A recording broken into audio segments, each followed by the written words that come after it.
Bonjour à tous, très content de vous retrouver. Et aujourd'hui, comme tous les samedis, c'est une vidéo sur les news concernant les grèves des scénaristes et des acteurs aux États-Unis. Je vous l'avais dit, donc j'ai commencé la semaine dernière, et tous les samedis, le temps que ça dure en tout cas, il y aura une vidéo, voilà, pour ceux qui veulent se tenir au courant, je vous expliquerai un peu tous les événements importants, toutes les choses concernant la grève actuellement aux États-Unis, donc des acteurs et des scénaristes. On commence tout de suite, parce qu'il y a eu du coup des trucs très intéressants cette semaine. Tout d'abord, on a eu une reprise des discussions entre la WGA, donc le syndicat des scénaristes, et la MPTP. Et donc ça s'est fait à la demande de la MPTP, qui a voulu rencontrer à nouveau, ça faisait un moment, faut savoir qu'on en est au 96e jour de grève pour les scénaristes. 96e jour, là, le 5 août.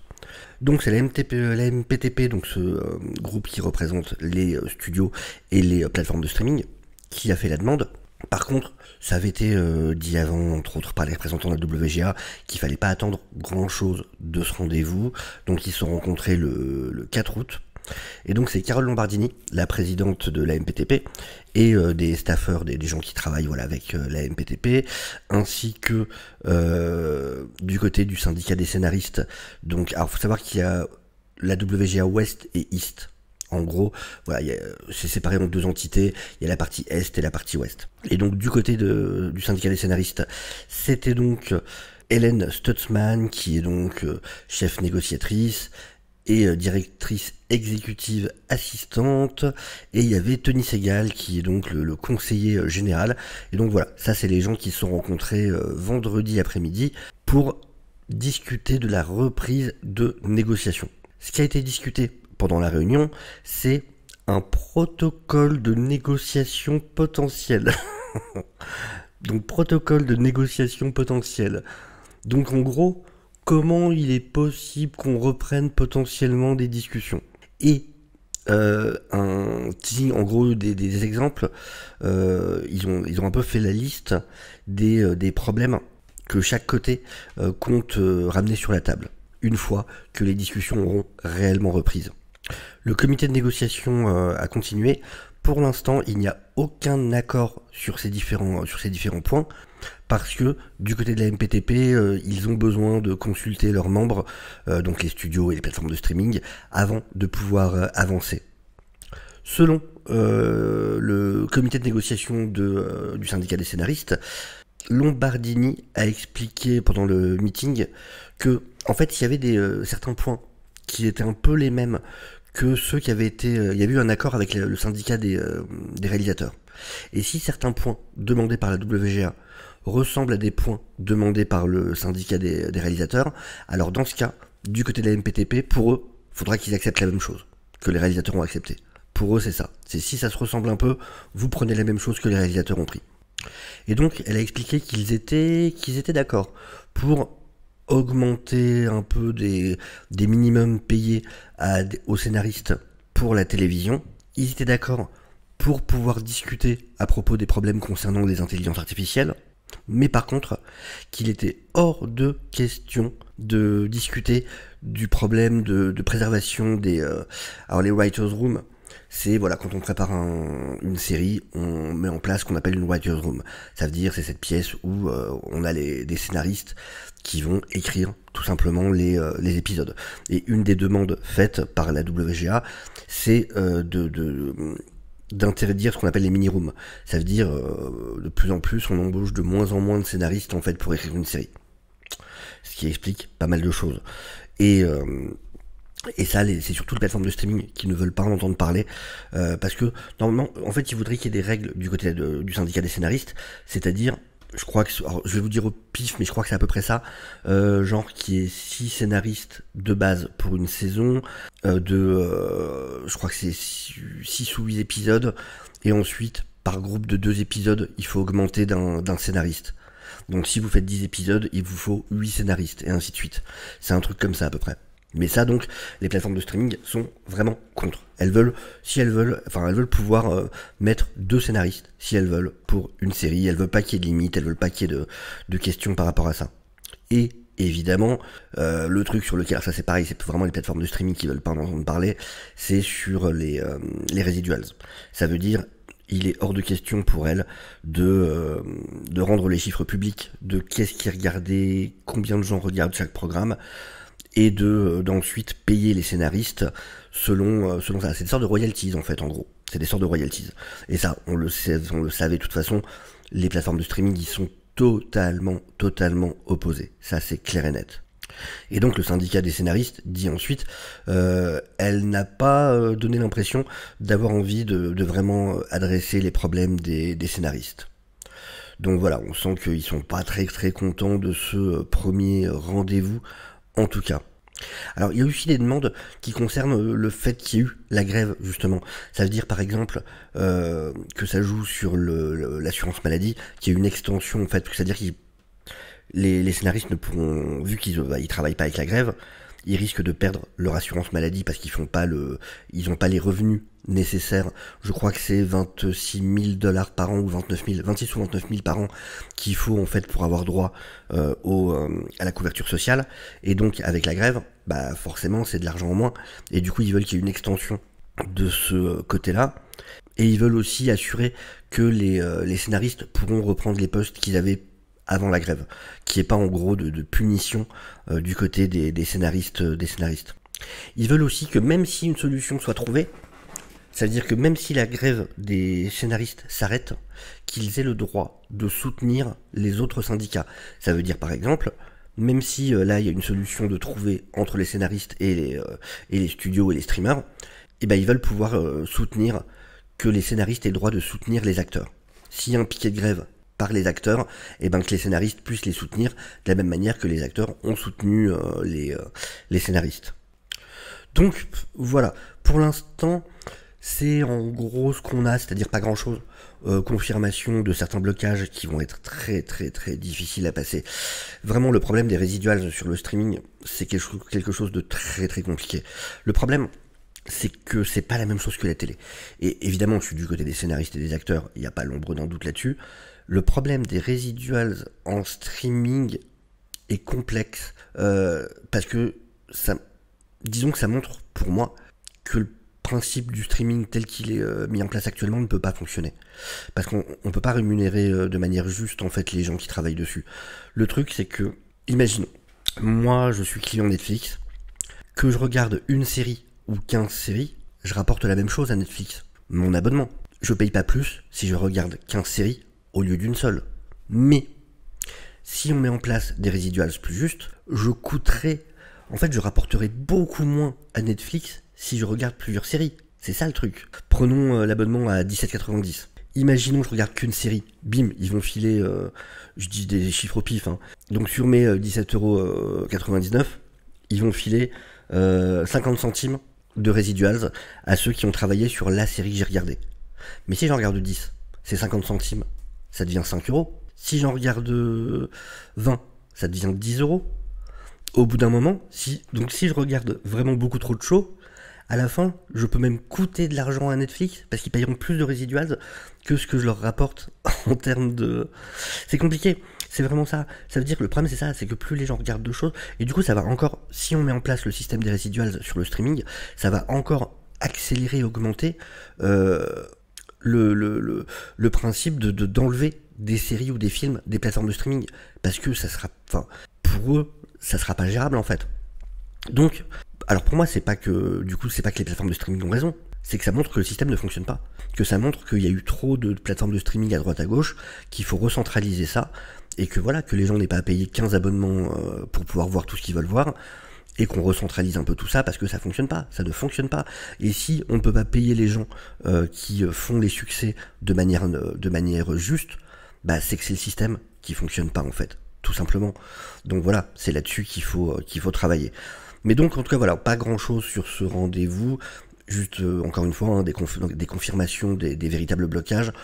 Peut-être qu'on aura une suite la semaine prochaine, voire dans 2 semaines, c'est pas encore dit, on ne sait pas quand les rendez-vous vont reprendre, mais voilà, curieux de voir les avancées en tout cas de tout ça. Alors ça, c'est un petit truc, c'est assez intéressant, c'est pas directement lié à la grève en elle-même, mais si, parce qu'en fait ça montre un système de Disney pour entuber tout le monde en fait, parce que bien évidemment c'est Disney. Et dans cette petite interview, c'est hyper intéressant. En fait, ce qui est expliqué, c'est que donc on a quelqu'un qui a bossé sur des séries pour Disney+. Et ce qui va expliquer, alors, ça parlera, alors c'est des séries qui parleront peut-être à toute la génération qui a grandi avec ça. Moi, j'avoue que du coup, je suis un petit peu trop vieux. Mais en gros, vous voyez, Sneaky Little Disney, ce vicieux petit Disney, ils ont cette règle avec laquelle, pendant 3 ans, ils n'ont pas à vous payer 100% du minimum en fait. C'est-à-dire il y a un minimum qui a été décidé par contrat, donc la manière tous les 3 ans les contrats sont rediscutés, que ce soit pour les scénaristes, les acteurs, les réalisateurs et ainsi de suite. Et donc il y a des minimums qui sont décidés, un peu une sorte de SMIG, des acteurs, des scénaristes, ainsi de suite. Sauf que Disney a un système dans lequel pendant 3 ans, ils sont pas obligés de vous payer 100%, ils peuvent vous payer seulement 88% du minimum.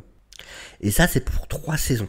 Donc, pendant 3 saisons, vous êtes payé 88% de ce que vous devriez être normalement, mais si la série a du succès, arrivé à la 4e saison, je passe à 100%, bim, je récupère les 12% manquants. Et ben non, parce que ce qu'ils font du coup, c'est qu'après 3 saisons, ils changent le nom de la série. Pas forcément de beaucoup, hein. Pas forcément de beaucoup. Alors ils disent reboot, mais c'est pas vraiment un reboot. Genre Hannah Montana devient Forever. The Suite Life change un tout petit peu de nom. Ça devient On Deck, et ainsi de suite. Sauf que officiellement, c'est considéré comme un reboot. Ce qui fait qu'ils n'ont pas à passer au 100% et que vous restez au 88%. C'est fou. Pour montrer à quel point vraiment ils sont prêts à n'importe quoi pour arnaquer les gens. Live Made, bop, on rajoute Kylie Style, hop, c'est bon, c'est plus la même série. C'est plus la 4e saison, on transforme on rajoute juste, on garde le même logo, tout, on rajoute Kylie Style en dessous. Bah non, c'est un reboot, c'est plus la même série. Vous repartez à zéro, c'est de nouveau 88% du minimum. C'est incroyable. C'est incroyable. Vraiment à quel point ils peuvent abuser du côté Disney, je trouve que c'est fou, quoi. Et après, on s'étonne que les gens soient mécontents. Et on s'étonne que Ron Perlman soit prêt à cramer des baraques. Ah, faut qu'on parle évidemment d'une des grosses affaires de la semaine, c'est l'affaire Stephen Amell. Stephen Amell, donc que vous connaissez bien évidemment entre autres pour avoir été l'interprète de Arrow, bien sûr, il a énervé tout le monde, enfin beaucoup de monde cette semaine pour le coup. Stephen Amell a qualifié la grève des acteurs de myope et de tactique de négociation réductrice. D'accord ?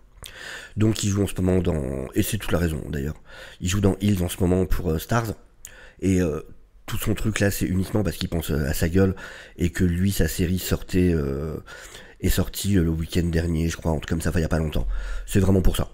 Tout son ouin là, c'est parce qu'il y a sa série qui sortait, et que contrairement aux autres qui pensent à plus grande échelle, lui qui bien évidemment n'est certainement pas déjà millionnaire vu toutes les saisons d'Arrow qu'il a tourné, bah voilà, pense à lui, à sa série, et c'est ce qui passe avant.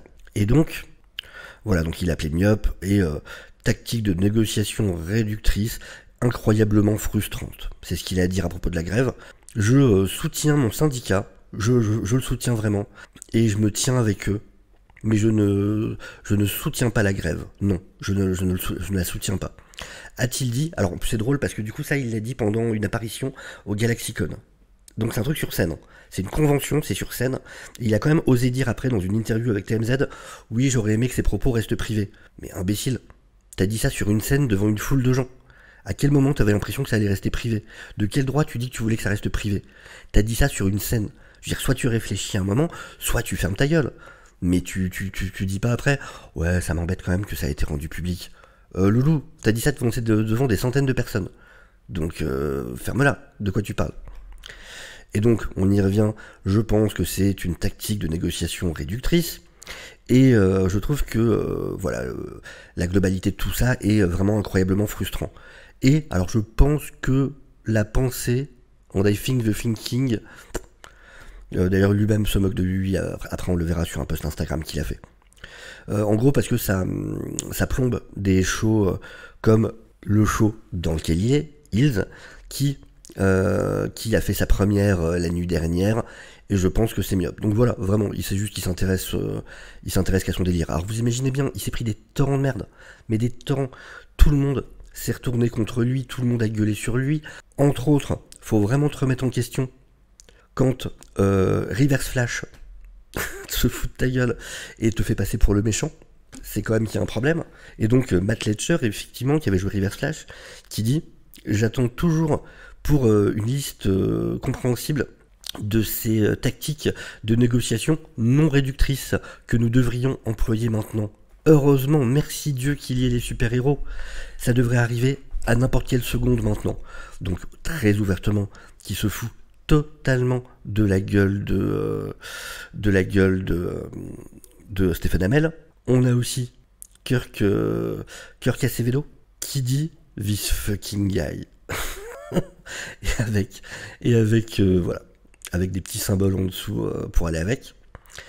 En gros, on a l'impression qu'il l'aimait déjà pas. Hein. Vraiment, on sent pour que vraiment des acteurs qui ont joué avec lui, tout ça, pour qu'ils disent des choses comme ces deux tweets là, on sent vraiment qu'il est pas aimé. Quoi. Et alors, je veux pas rentrer là-dedans, mais à vrai dire, du coup, je me suis un peu renseigné, et c'est vrai que on sent j'ai l'impression qu'il est pas forcément très aimé par pas mal de monde. Pour le coup, je veux pas juger, j'étais pas là, mais j'ai lu pas mal d'histoires entre son procès pour faire fermer un refuge animal, la fois où il s'est fait virer d'un avion de ligne. Enfin, il y a quelques histoires en mode ah ouais d'accord, ouais, t'as pas l'air d'être non plus en. Après j'en sais rien, hein, voilà, je veux pas juger ou quoi, c'est facile, 2-3 articles et on peut avoir l'impression que, mais bon. Donc on continue. Évidemment, il a fait un message. Parce que voilà, il a voulu clarifier les commentaires qu'il avait fait le week-end, parce qu'il s'est bien rendu compte qu'il se prenait des seaux et des seaux de merde sur la gueule. Et donc, qu'est-ce qu'il nous dit? Alors attendez, je vais mettre de l'autre côté, puisque sinon vous voyez pas le haut du message. Hop, et voilà. Alors, de manière compréhensible, il y a eu beaucoup de réactions aux commentaires que j'ai fait ce week-end à propos de notre grève. Pour s'assurer qu'il n'y ait pas d'incompréhension à propos de mes pensées et d'intention et mes intentions, je veux vous rapporter ce que j'ai vraiment dit et je veux clarifier le contexte pour m'assurer que mes sentiments ne soient pas intentionnellement ou inintentionnellement mal interprétés. On sait tous que des morceaux peuvent être pris hors de leur contexte et j'ai beaucoup trop de respect pour mon syndicat, pour les membres de mon syndicat, pour ne pas clarifier ce que j'ai dit sur ces enregistrements. Ce que j'ai dit. Donc à chaque fois, il reprend ce qui est dit, ce qu'il a dit sur scène, ce qui a pu être vu dans des vidéos. Je soutiens mon syndicat, je le soutiens et je me tiens avec eux. Pas besoin de clarifier. Mon soutien est inconditionnel et je me tiens avec eux. Ce que j'ai dit sur scène, je ne soutiens pas la grève, non, je ne la soutiens pas.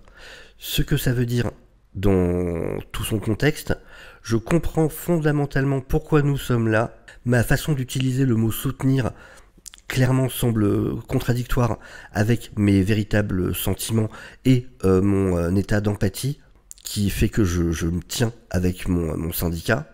Bien sûr, je n'aime pas faire la grève. Personne n'aime. Mais on doit faire ce qu'on doit faire. Donc, bon, on voit bien qu'il se rattrape. Ensuite, donc ce qu'il avait dit sur scène, je pense que c'est une tactique de négociation réductrice et je trouve tout ça vraiment très, très frustrant. Dans le contexte, je suis un acteur et je parlais, alors je connais pas ce mot, extemporaneously. Qu'est-ce que ça veut dire quoi ça? Spontaneously, je serais d'accord, mais de manière composée, d'accord. En gros, il s'est laissé emporter par le moment. Il s'est laissé emporter par la folie du moment. Enfin voilà, il a parlé sans réfléchir. Et donc, je parlais de cette manière pour plus d'une heure. Alors en vérité, selon des témoins, ça c'était au début de son passage. Donc bon, le coup de pendant une heure, ça c'était au tout début. Alors évidemment, je ne pense pas que ces problèmes soient simples. Notre leadership a un job vraiment très compliqué et je suis très reconnaissant de ce qu'ils font. Malgré certains de mes premiers rôles où j'étais vraiment très mauvais, je vous assure, je ne suis pas un robot. D'un point de vue intellectuel, je comprends pourquoi nous sommes en grève. Mais ça ne veut pas dire qu'émotionnellement ça ne soit pas frustrant sur beaucoup de levels, sur beaucoup de niveaux, pour tous ceux qui sont impliqués. Et en vrai, ça je comprends. Maintenant, est-ce que vraiment c'est la manière dont il l'avait dit? Je ne sais pas. Le fait que ça soit frustrant, d'autant plus, bien sûr, t'as une série qui va sortir. Et là, il y a la grève qui tombe. T'as tué sang et eau pour donner le meilleur de toi-même avec toute une équipe et tout ça. Et bim, la grève tombe et tu peux pas faire la promotion de ta série, tu peux pas en parler, tu peux pas. Vraiment, je comprends que ce soit frustrant. Après, pour un acteur, quand tu parles en public, avec tout le contexte qu'il y a autour, faut faire attention. C'est ça le truc. Faut vraiment faire attention. Et il a pas été malin, il continue à pas être malin. Mais dans le fond, bien sûr, le côté frustrant, personne ne peut lui reprocher. Ça, c'est une évidence. C'est une évidence. La suite est ici. I think that thinking. Du coup, il reprend ce moment-là. Voilà, que ça plombe des shows comme le mien et qui est sorti la nuit dernière et du coup serait mis up. Alors, ce que je voulais dire, rien à propos d'une grève n'est drôle. Mais si je pourrais me moquer de moi-même un moment, je n'ai aucune idée de ce que j'essayais de dire ici.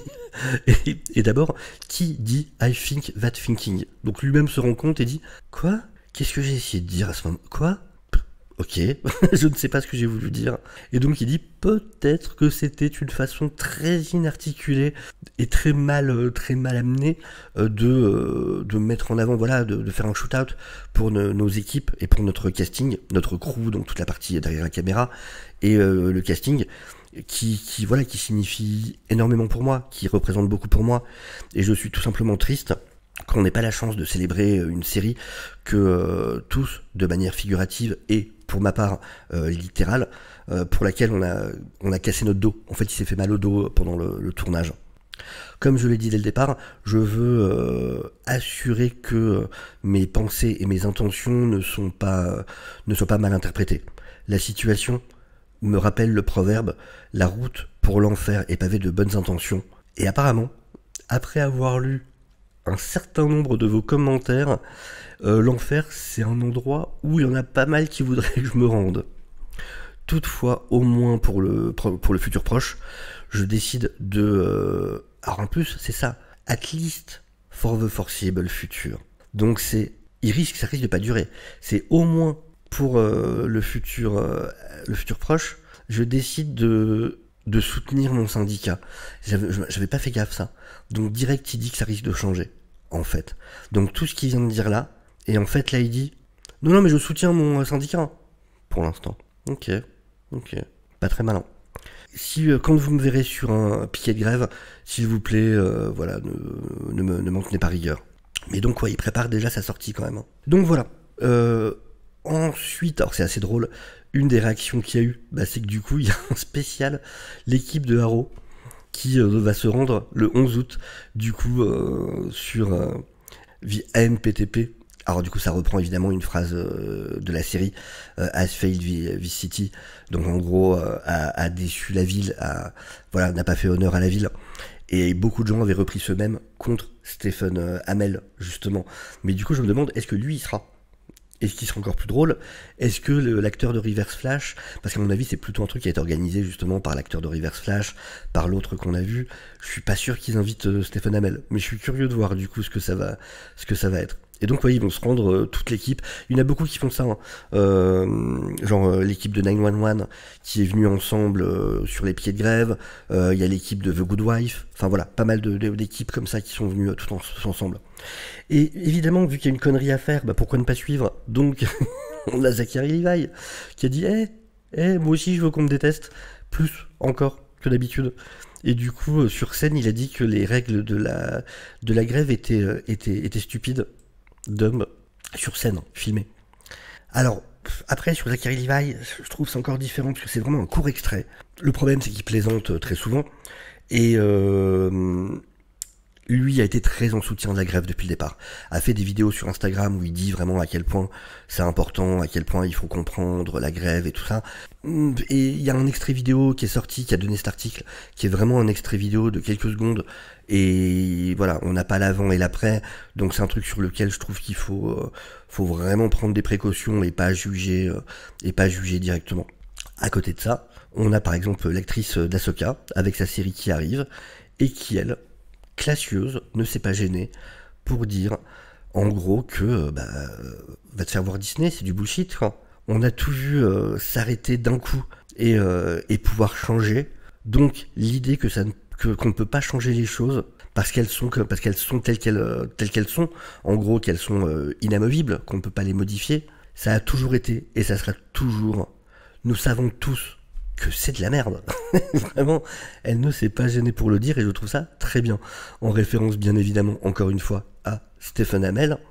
Et pour finir, je voulais juste vous montrer un petit tour d'horizon un peu des gens qu'on avait pu voir justement ces derniers temps, de gens reconnaissables, connus, qu'on a pu voir sur les piquets de grève, donc des gens qui, eux, soutiennent pour le coup la grève. Et on a pu y voir, par exemple, Tanner Buchanan de Cobra Kai, bien évidemment. On a pu voir Clark Craig, évidemment, qu'on connaît bien évidemment, entre autres, du MCU. J'aime beaucoup son t-shirt, Mère Simpson, qui manifeste lui aussi pour le coup. On a Simu Liu, pareil, Shang-Chi, qui était aussi présent sur les piquets de grève. On a Adam Sandler et Ben Stiller. Alors c'est marrant, je pensais pas du tout que Adam Sandler était plus grand que Ben Stiller pour le coup. Je suis assez surpris. On a eu Stephen Lang, on peut être le méchant d'Avatar et être du bon côté de l'histoire, et ça fait quand même bien plaisir. Et on a eu Alison Brie, qui était là aussi, et Billy Crystal, donc acteur bien connu. Alors c'est juste des exemples, il y en a eu plein d'autres. Et on a eu Iggy Pop. Je trouve ça super bien qu'une star du rock, pour le coup, soit présente sur... Quoi ? Non.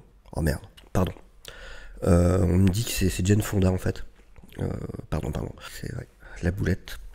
Donc Jane Fonda évidemment, très connue, immense actrice, qui était présente du coup, elle aussi sur les piquets de grève. Voilà, on en a fini pour aujourd'hui. J'espère en tout cas que ça vous aura intéressé. Sur ce, je vous souhaite à tous une excellente journée. Bien évidemment, n'hésitez pas à vous abonner si vous n'êtes pas encore. N'hésitez pas à partager la vidéo, à la liker, ça aide bien sûr énormément. Et je vous dis à très bientôt. Ciao, ciao.